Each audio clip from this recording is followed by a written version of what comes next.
Let's get started.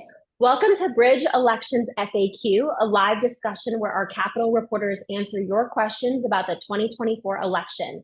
I'm Isabel Lohman, the education reporter at Bridge Michigan, a nonprofit, nonpartisan news outlet, and I will be moderating today's discussion. It's officially our third show, and we have a new guest today. We have Capitol reporters Simon D. Schuster, and returning we have Lauren Gibbons. We're going to answer your questions about immigration policy, campaign finance, candidate disqualifications, and voter registration. And if you have a question about the election, you can throw it in the chat and we'll get to it at the end. The chat is right at the bottom of your screen. We're recording this event and you'll be able to see a recap at our website, bridgemi.com. Simon, let's start with you. Former President Donald Trump was campaigning in Detroit this weekend. Why Detroit?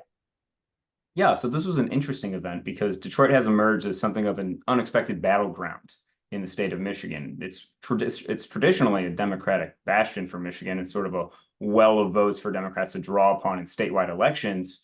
But in recent months, we've seen Biden's campaign increasingly striving to spend more time in the city, have more events, bring surrogates, of course, like Vice President Kamala Harris came for a White House event earlier.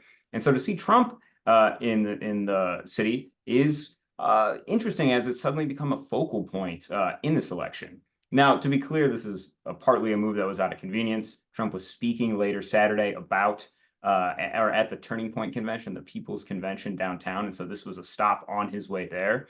But at the same time, this is clearly a place where Republicans think they can gain a little ground. In 2016, Trump just had 7,700 votes in the city, and that increased to 12,700 in 2020. So they believe that there's a little bit of room that they can get. And so I spoke to Martell Bivings, who is a congressional candidate in the 13th district. And he told me that, quoting here, that he knows if he doesn't get a certain amount of votes out of Detroit, he won't win Michigan. And if he doesn't win Michigan, he may not be the president. And so Martell acknowledged that Detroit is not going to turn red. It's not something that Republicans can feasibly win, but they believe that they can lead off enough of these votes that it can be part of an overall strategy to try to flip the state for Donald Trump. So it sounds like a ripple effect where you have Detroit can impact Michigan results, which can impact, of course, the national election. When you were there, what was something that was surprising to you about this event? Yeah, I think what was particularly interesting and kind of shocking to me is that this is a shift from what we've seen over the last couple of campaign cycles. We're now in sort of a modern electoral dynamic that's less about winning persuadable voters in the middle as it is about drumming up support from the base. And this has sort of been the game plan that Donald Trump's campaign has used over the past, essentially since his entry into electoral politics. This is a rare event for him because it shows his foray into an unfamiliar community, unfamiliar territory, where instead of just trying to, build enthusiasm for people who are already allegiant to him, he's trying to win over voters. And I think that the really surprising part for me was that we saw three of the biggest names in Detroit's modern rap scene there: I Swear Vezo, Peasy, and Sada Baby, among others. And so you may not be as familiar with these names as you were, say, Eminem, but these are some of the contemporary leaders of the Detroit rap scene. And so to see them there, even though they've made their love apparent for Trump in the past, they have a level of social media clout, a level of cultural clout that some of these community leaders lining up behind President Biden don't necessarily have. And it's sort of, this has been played out in polling a little bit. There's something of a generational divide among Black voters. While, there's 85 to 90+% support for Biden among older Black voters, there was an analysis conducted by NBC that shows Trump's present support among voters under 50 is hovering around 20%. So this is a significant amount of inroads for younger voters. And a recent poll from USA Today showed that registered Black voters in Michigan had 15% support from Trump. It's a considerable bump above what we're seeing in November. And the fact that their campaign thinks that this number can increase really shows that this is a different sort of election for Donald Trump in Michigan than it has been in the past. Yeah, and I think you see that with those real life influencers, those rappers being there present at these events months ahead of the election. Another component of this election has been immigration policy. We had a reader who wanted to know more about immigration in Michigan. They asked, immigration has been a huge topic on the campaign trail. What do we know about immigrants in Michigan, and how do they affect the state economy and social services?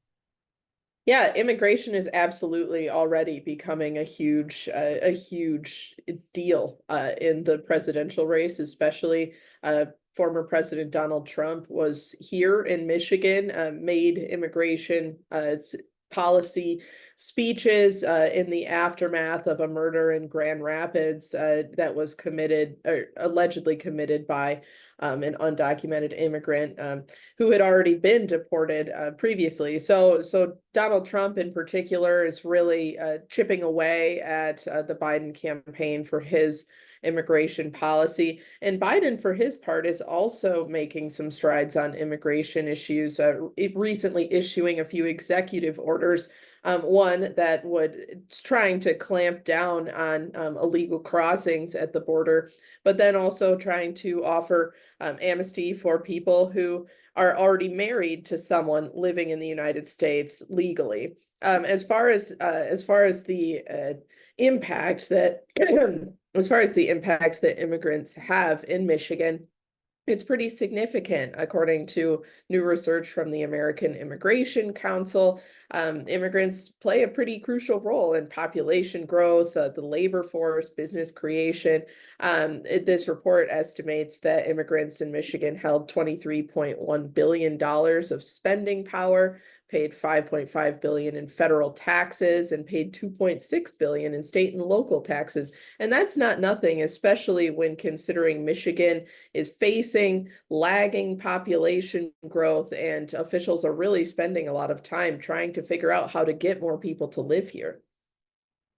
For sure. And that's something we've covered a lot at Bridge, everything from how the state wants to grow its population to what it means if we don't grow our population. So there's a lot of stories on our website about that.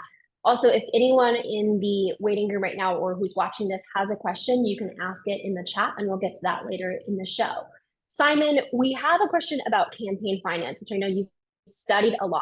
These campaigns raise millions of dollars. Ultimately, who benefits from these campaign donations and where does it go? Yeah, this is a broad question. And so it's sort of a how much time have you got sort of situation. But broadly speaking, as the question noted, media companies do benefit from these contributions. There's an enormous inundation of ad spending that comes as we near elections. But at the same time, there's other things that also this campaign spending goes towards. One of the really important ones that campaigns spend a lot of money on is field infrastructure, the idea that you can have local offices and have volunteers hired and then all the materials required, not just for ads on broadcast, but to go out in the field, meet people in person, knock doors, send out mail. All of these things relate. And it's important to note as well that we have a 3-tiered campaign finance system. While there's just 2 laws, there's federal campaign finance law and state. At the state level, we have both statewide campaign finance and then local campaign finance for local elected officials. All that's generally going through county government, those systems. So it's a very different system depending upon the races that you're looking at. But of course, it's important to note that we're in a season where there's record electoral spending. These keep going up election cycle after election cycle. Each election becomes the most expensive in Michigan's history, one after another. And really, people use this as a way to inundate their message. Candidates want to get their messages out there and ensure that they're able to frame the elections in the way they want, highlighting the issues that they see as the most important. All that said, there's a little bit of a wrinkle in this one in that while both Trump and Biden are raising record amounts of money, a considerable portion of Trump's campaign funding has been siphoned off because of his multiple engaging criminal lawsuits. This money is being used, as it can legally under federal campaign finance law, to pay for his legal defense. And that's frustrating some Republicans because they're wanting to donate big numbers, but they want it to go towards his election, not necessarily his attorney's fees as he defends these criminal indictments on multiple fronts.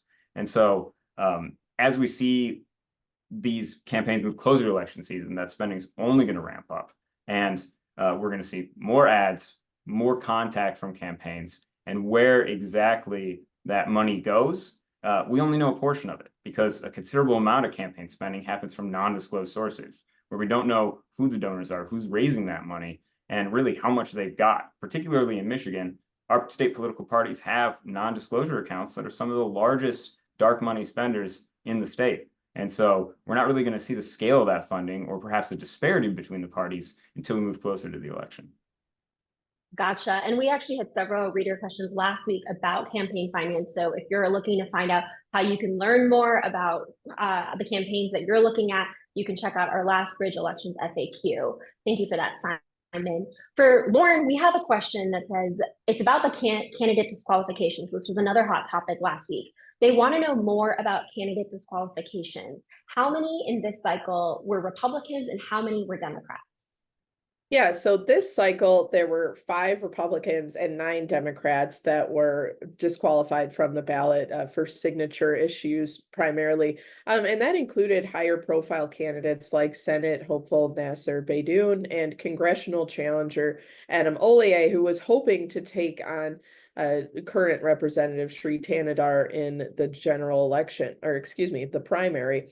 And in 2022, we saw a pretty high number of disqualifications. The breakdown of that was 24 Republicans and 11 Democrats, and there was a signature fraud scandal that kind of rocked the Republican gubernatorial primary back in 2022. So we've seen over the last couple of cycles kind of an uptick in issues with signature filings, although it's also important to note that sometimes it's just candidates did not get the requisite number of signatures, or didn't have the funding necessary to get what they needed to qualify. It's not always fraud, but sometimes we've seen it is. And there's also, in addition to the Republicans and Democrats who were disqualified in those last couple cycles, nonpartisan offices such as judicial positions. There were a handful of candidates that were disqualified as well, but that's the breakdown by party of the last couple cycles we've seen. Thanks for that. And then we have a question about registered voters. Simon, is it true that there are more registered voters than there are eligible voters in Michigan? Yeah, so if you look directly at the numbers, on paper, yes, this is true. There's about 7.9 million voting age residents in Michigan, according to the U.S. Census. And as of this spring, according to the Bureau of Elections, voter rolls have about 8.1 million voters on them. And so, this does appear bloated at face value, but a lot of this has to do with federal rules. The state is prohibited from immediately kicking people off voter rolls until a mandated grace period expires. And during that grace period, a voter can say, I still live here, keep me on the voter rolls. And this is not something that's uncommon. It's not a perfect system. There's a lot of ambiguity in there. And so COVID mailers in 2021, for instance, found that they got returned to sender, that the mail was not picked up and opened by the recipients. And so they sent out cancellation notices, and that helped sort of provide a little bit of refinement. Some of these registrations from 2021 still aren't able to be canceled until the elections later this fall. This is also something that's been contentious at the lawsuit level. The Republican National Party has filed suit in Michigan, saying that Michigan isn't doing enough to clean up these rolls. Now, of course, the state, for its part, says that they're complying with all laws and that they have, 600,000 voter registrations on the docket for cancellation when they're legally allowed to under these federal rules.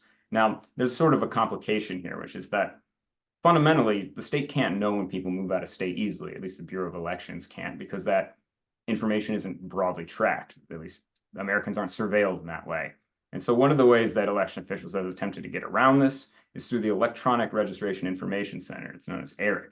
And this is a voluntary information sharing coalition between states to show that when someone registers in another state, they can inform the state that they departed from and sort of consolidate those voter rolls. Now, the problem is that this coalition is actually shrinking. What was 33 states at one point as of mid-2023 is down to 25, largely because Republican-controlled states have left this coalition, citing a variety of complaints. But because there's fewer information sharing, it does introduce a little bit more of this additional, as we spoke about, ambiguity in these voter rolls. So it makes things a little bit more difficult for some of these states, especially even when someone moved to a state outside of ERIC. Now that's even more likely, and there's even more ambiguity as to what has happened to their voter registration status, whether they're still living where they say they did or not on their prior registration. So hope that provides something of an answer. Yeah, so 8.1 million is bigger than 7.9, but there's a reason for it. There's some federal law component to it. And then there's also this coalition of states that doesn't include all states. Absolutely. Okay. Following it. So we have a couple audience questions that we're going to start going through, but if you have another question that you want to ask either Simon or Lauren, you can drop it in the chat now. We had one person who asked, so they're talking about the state GOP party. They're talking about Kristina Karamo, who used to be the chair of the Michigan GOP. And they said, what is going on with the state GOP now that Karamo is gone? Will that impact the election? Simon? Yeah, I think that, that's a big question, something that I'm working on writing about right now.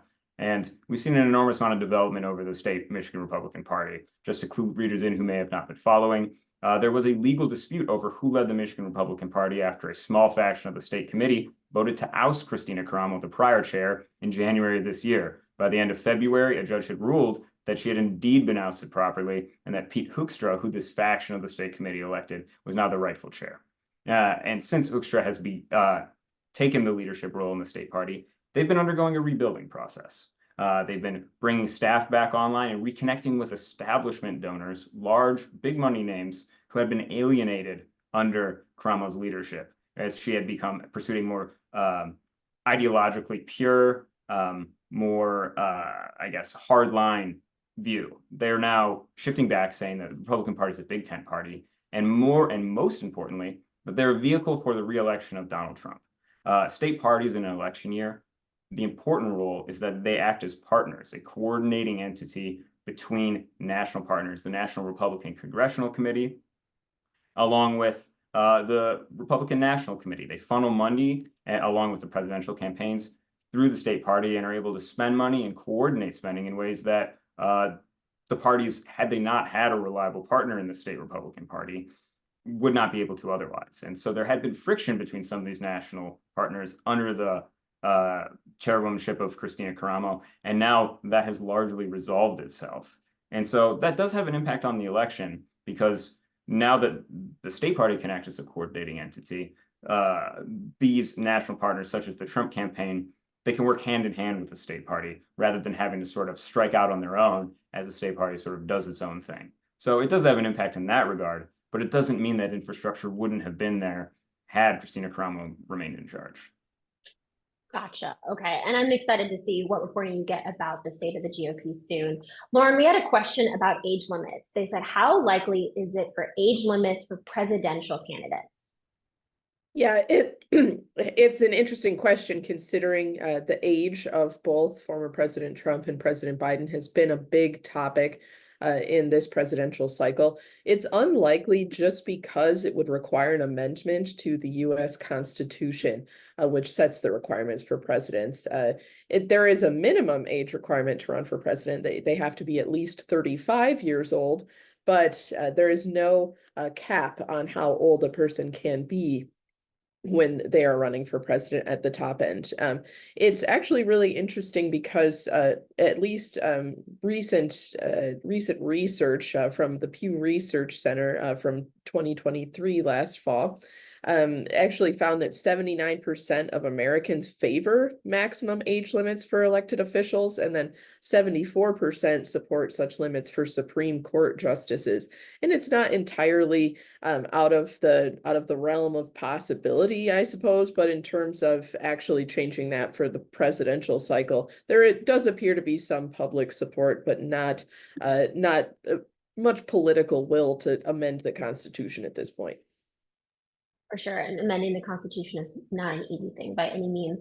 Another question we had was, what are the odds that both Biden and Trump are on the ballot in November? Will there be a surprise? Lauren? Sure. There's no signs that either will be replaced at this point, just because it's been pretty clear from the get-go that Biden is the main choice for Democrats, and Trump kind of edged out most of his opponents early on in these primary races. There's, of course, lots of speculation about the possibility of a different nominee, particularly on the Republican side, given Trump's criminal cases, including his recent conviction in New York. And then, as we just mentioned, the age speculation about how old both of these candidates are. Biden has given no indication that he plans to step aside. If he were to do that, on the off chance that could be decided at the Democratic convention. So it's unlikely at this point, but never say never. Exactly. It's also a Justin Bieber song, in case anyone is wondering. And then let's end on this one, Lauren. We had someone who, we actually have a question coming right now, so we might have two questions. But Lauren, this past week, you've been working on a story about U.S. Senator Debbie Stabenow. She has been known as the queen of agriculture. There's not many industry people that we can think of when you think of political affiliations and farmers and all of that good stuff. That was a word jumble. But let's start over. How did Debbie Stabenow cultivate this powerful relationship with the agricultural industry, and what does it mean for her career?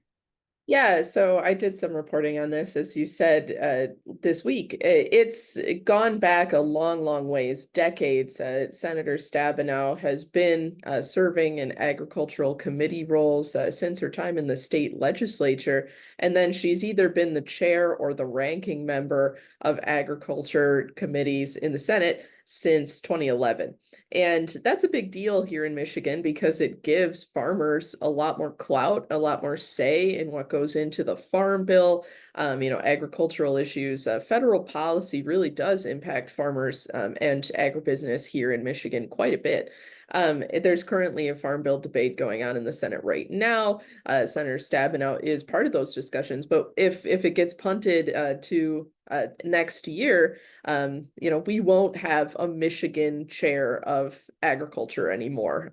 That's almost certain at this point, considering we don't have any other senior status members on that Senate Ag Committee. So it's really interesting to see where farmers will ultimately end up going. They're generally a more conservative leaning group, but Stabenow has enjoyed support for them for a long time. So right now, we haven't seen many of the key agricultural groups come out and endorse anybody yet, but they're watching and waiting quite closely.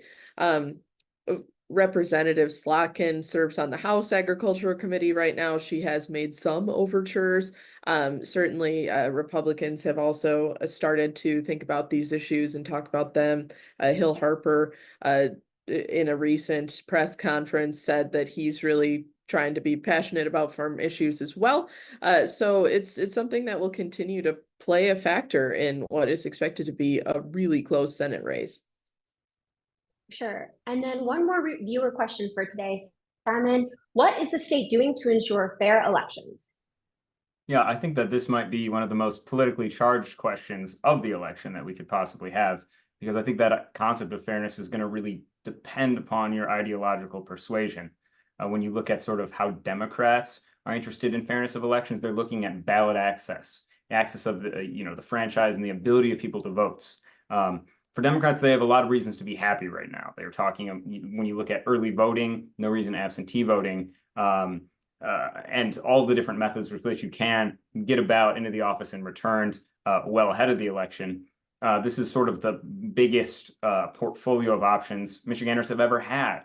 Now, when you look at the Republican side, when you talk about fair elections, right, they're interested in sort of the specter of voter fraud and disenfranchisement, the idea that people are voting who are not supposed to be. And this is something that election officials have stressed over and over and over again in Michigan, is that there are a variety of comprehensive audits conducted before and after elections to ensure that vote totals are accurate, both by looking at the results, and then even there's a public viewing of voting tabulators that happens before elections, so that if you want to go see and make sure that the machines that are counting votes are accurate, they do that in a public forum, and you can go to your local county clerk and you can go and watch the tabulators being tested to ensure that they're accurate.